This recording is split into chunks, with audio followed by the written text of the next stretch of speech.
Hello, and welcome to this video. In this video, I want to share some thoughts with you around the way in which either journaling or meditation or any of the other mindfulness practices that you might be having on board is going to help you to access the benefits of the various brain waves.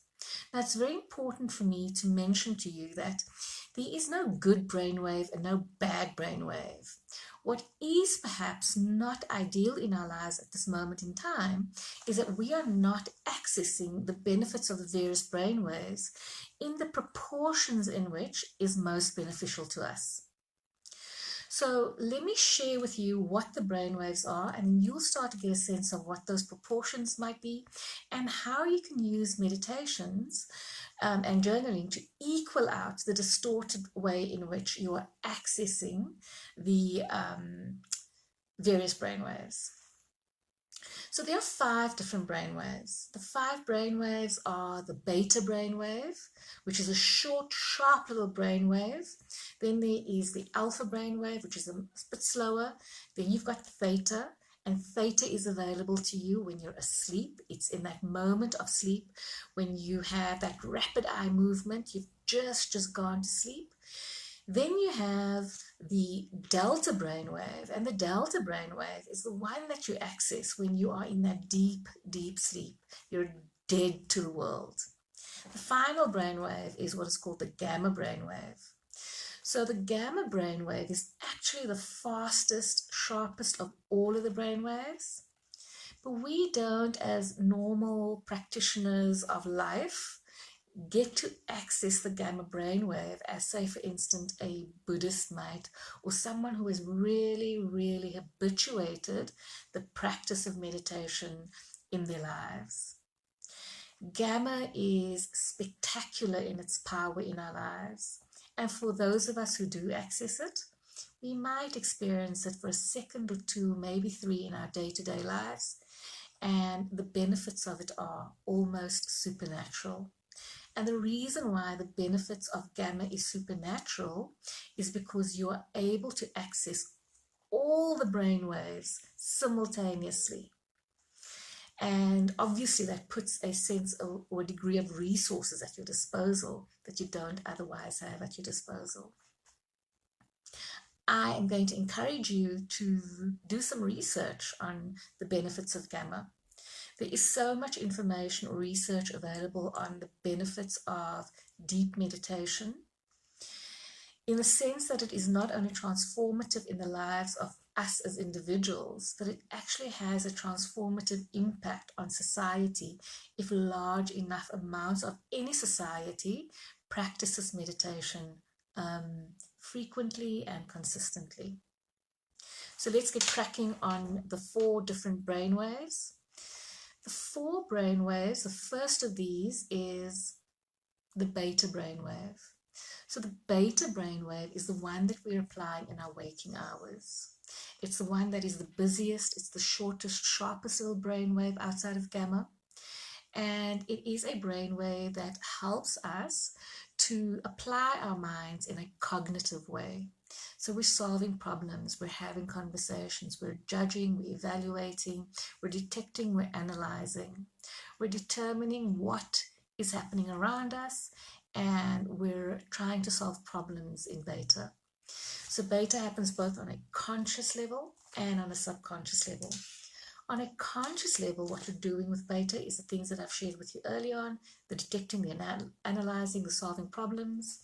At a subconscious level, beta, you are doing everything you can. So for instance, when I reached to pick up this nachi, my body had to make a number, or my brain had to make a number of assessments as to whether or not I have to grab this nachi with X amount of energy or with Y amount of energy. Do I have to have my hand in a particular size? What is the appropriate size to grip the nachi? We are so spectacular. We take for granted how amazing our design is. But we underestimate how much calculation, how much assessment, how much judgment is involved in something as simple as picking up the nachi. But the reason why we're able to do it without thinking too much as if we were picking up a notchy for the first time, is because our brain has learned how to make all those assessments in the background without keeping our conscious mind occupied in doing that. So another example might be you're going to sit down on a seat. Your brain is simultaneously evaluating whether or not the seat is sturdy enough to hold your weight, and how you need to perch on that seat so that you don't hurt yourself, how you need to manage the core, the various limbs in your body, how you need to breathe through the process. So beta is involved in all of those kinds of things. Beta is essential for us to get through our days, but beta is not meant to be something that we are, or a brainwave that we are accessing for as many hours as we are in the modern world that we live in. So beta is, because it's such a busy mind, and because it's constantly evaluating whether we are safe, whether what we're doing is going to harm us, whether somebody's just insulting us, whether our ego is being attacked, all of those kinds of things is being assessed in beta. And if we're in beta for too long, we are exposing our brain, that soup that our brain is in, and then the rest of our body is being exposed to chemicals and hormones as a result of that quality of the soup that the brain is in. We are over-generating hormones that get us into a stressed, anxious state. And so from our brain to our body, we are constantly in a state of hyper-awareness, anxiety, worry, all kinds of things that is necessary for us to experience from moment to moment to get through a stressful situation or a dangerous situation, but overexposure is unhealthy for us. When we're in beta for too long, the sheer amount of stress, the sheer amount of anxiety leads to things like attention deficit disorders. It leads to depression. It leads to really, really unproductive, unhealthy emotional states, because you've got unhealthy thinking states. So it is really important for us to start understanding that the way in which we live our lives in the modern world is not in terms of the rhythm of the natural day. And so we extend the period in which we are in beta for far too long. We don't shut down, and we end up being in an unproductive state. And then even the very beta that we need to be in doesn't work as well as it could had we taken the time out of beta that our bodies naturally need. So the next brainwave is the alpha brainwave. So the alpha brainwave is a brainwave that becomes available to us when we are slowing down, we're calming our anxieties, we're slightly offline, not completely offline, so we're still wide awake. We've gone slightly offline. Alpha is that part where we're starting to feel calm, we're feeling connected, we're feeling at ease, maybe at peace. And we can now start making connections that in our preoccupied beta brainwave, we're not able to make connections. Alpha is that state of mind that you will have experienced where you've been thinking and thinking and thinking about a problem for a while. Then you're in the shower or you're taking a walk and you're just not thinking about anything in particular. And then boom, that solution pops into your mind. That's the benefit of alpha. So alpha has this intellectual and mental benefit, and it has the benefit of you just being in this flow state. You're calm, you're collected, you're connected. Who doesn't want more of that? But if we're in beta too long, we starve our brains and we starve the rest of our body and our being of the benefits of alpha. The next brainwave is the theta brainwave. So the theta brainwave becomes available to us when we are asleep, and we have this sleep where we see the rapid eye movement and your eyes jumping quite a bit. The brainwave is a slower, much slower brainwave. We're starting to breathe more deeply. We're starting to get oxygen in at levels that is really, really good for our body. And what happens in theta is it's like a gateway. And theta is the gateway to, learning. We think we're learning when we're in beta, but we're actually doing the learning when we're in theta. We're making connections and we're solidifying those connections in theta. In theta, we're sorting and organizing out our memory. And because we're organizing our memory into long-term memory, short-term memory, the way in which we recall these various kinds of memory in the moments that we need it when we're in beta is very, very dependent on the quality of sleep that we get, the frequency of sleep that we get, and the way in which theta can do the job that it needs to do, or allow the brain to do the job that it needs to do. In theta, we're basically doing something that is so important and so symbolic of the value of meditation. What we're doing in theta is we're withdrawing our sensory connection to the rest of the world. And we're seeking, the brain is quite literally seeking connections and signals on the inside of the body so that it can go into rhythm with the inner body and it can find the information that the body is generating. Not just the mind is generating, but the body, the heart, all these different parts of us is generating signals.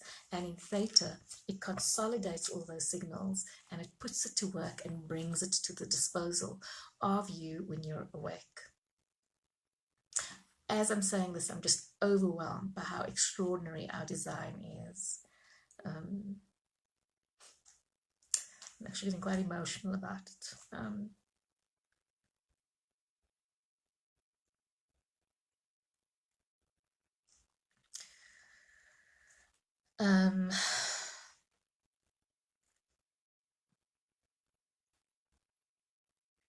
Another job that theta does is that theta clears the junk out. So earlier on I mentioned that our brains lie in a soup, and in that soup there's an overproduction potentially of hormones and chemicals that don't serve us and that floods to our body and creates harm to our body. If we're in theta in the appropriate amount of time, our brains get the opportunity to clear out that soup so that we don't have the mental, the physical, and the emotional hangover of the previous day in the next day. Each and every single one of us has had an experience where we might be incredibly moody or we might be in a charged emotional state. And then we wake up and we go and sleep and we wake up the next day and we're calmer and relaxed and we are relieved of that state. That's the work of the Theta Brainwave. That's the work that the Theta Brainwave brings to us and helps us to clear the junk, both physically and emotionally, of the previous day. And that's how we relieve ourselves of the hangover. I think it's just also important to know and understand that our organs are working 24/7, and our organs also need the equivalent of a reboot. And the reboot of the internal organs happen somewhere between theta and delta. But what we do know is that in delta, our body goes into a restoration process. It starts off in theta, but it happens in delta. So in delta, we're now in deep sleep. The eye movement is not rapid, you're offline, right? And you're in that dead zone, that dead space. You're disconnected completely from the world. They can shake you and shake you and shake you, but they can't wake you. So in delta, your body is restoring, your organs are getting the benefit of a bit of a reboot. You're clearing out deep toxins, and in the process of clearing out deep toxins, you're basically re-energizing the body. In delta, you are mending your body, so cellular regeneration happens. When you've not had deep enough, good enough sleep, you might wake up the next morning and your skin color might still be quite gray because you didn't get enough delta. But if you got enough delta, you're back to your healthy skin tone. And that's such a physical indication to you of whether or not you got the quality of sleep that you needed. So you repair at a tissue level, at a muscular level, at a bone level. Your immune system is regenerated. Your energy is rebooted for the following day. And in Delta, you are also going to experience the benefit of emotional restoration. Dreaming happens in Theta, and there's a lot of emotional release that happens in Theta, and then the deep work of cleaning out and clearing out of that release happens in Delta. So Theta and Delta dance with each other. The active work is happening in Theta, and the embedding and the renewal is happening in Delta. So the reason why this is so important for us to understand, especially as it relates to journaling and to meditation, is because we have to go offline and we have to go and sleep in order to get the benefits. But in a busy life, and most of us have very, very busy lives, we need a regular reboot. We need to come back to creativity. We need to separate ourselves from all those fear triggers that we are living in all day long, almost every single day. And we need to come to the place during our active day to benefit from the benefits of sleep. I'm going to share with you in a post with this video just some picture of how the different brain waves look. And I'm going to share with you a picture of how the brain looks before and after just 2 minutes of meditation. You don't need to meditate as if you're going to take your brain offline for 10 minutes even, or for an hour or half an hour. 2 minutes can give you so much benefit. 2 minutes in a busy day done 4 or 5 times can give you so much benefit.